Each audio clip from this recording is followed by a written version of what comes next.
Danny, a fighting 2-1 win tonight with 10 men, a much needed 3 points. We started the game brilliantly, then we were set back with a red card to Ryan Scott. What's your summary?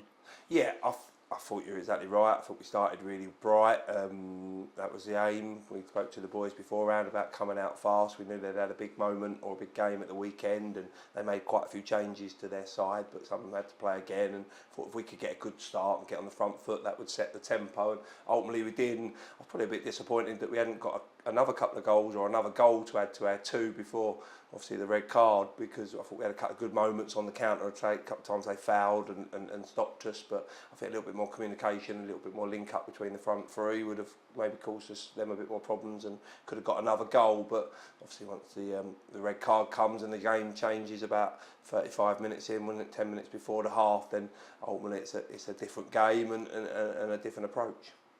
Sometimes needs must, and the bus was well and truly parked. Phenomenal efforts from everyone, especially Donkin with some big saves.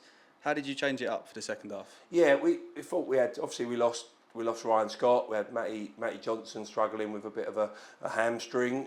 He strapped it up and carried on. We had Tyrese, who hadn't played a lot of football, had to drop back in and go in at centre half. And we felt we'd try and be brave, so we went 4-3-2 second half. We tried 2 centre forwards, but fair play to Chatham. I thought they moved the ball really well and started getting out on the sides, and meant we were doing a lot of work. And I felt when we could get to a certain moment, we probably needed to change it and get 5 at the back, so we give us an extra defender and maybe lose that forward. And we did that. And I think from that moment onwards, I think they had a couple of opportunities and a couple of chances they'd probably be disappointed with, but ultimately we restricted them to some long shots and some balls in the box that we dealt with really well. And we could see all of you on the bench itching for the full-time whistle. How did it feel when it finally went? Yeah, it's all.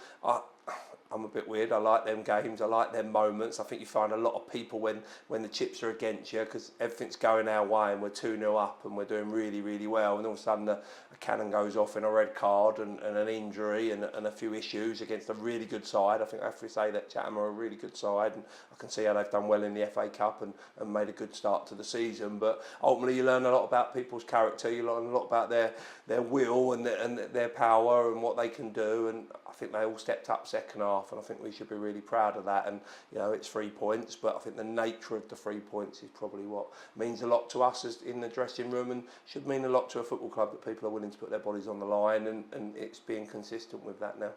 Yeah, and after a run of inconsistency, it's a win against a strong team in the league. This needs to be the benchmark in terms of desire and ruthlessness going into the rest of the season, doesn't it? Yeah, I think so, and you have to be careful, because I don't want to use excuses, but we've come in, we've had a lot of games, we had a good cup run, so that's produced more games. We've been Saturday, Tuesday consistently, and we're having to manage Thursdays at training with the squad and the bodies that we've got in the building, and it's tough, because we haven't had a lot of time on the grass to work on stuff, so we're having to do it a different way, and we're learning on the job a little bit, and that's not an excuse, that's a fact. And I'm still getting to know the group, I'm still getting to know who can do what and do where, and I'm learning a lot about them every day, and I learned a lot today. And I think we have to be patient and accept that we have made change as a football club, and sometimes these things take time, and ultimately it won't be really good, and the road to success is never straight. It sometimes takes some curves and ups and downs, and it's up to us to stick at it, never too high, never too low, and stick together as a football club, and hopefully the good times will come and we'll start winning more games of football, and especially if we show that sort of character and the ability we showed in that first 30 minutes as well, with our attacking play and our passing and our quality. Lovely. Cheers, Danny. Thank you.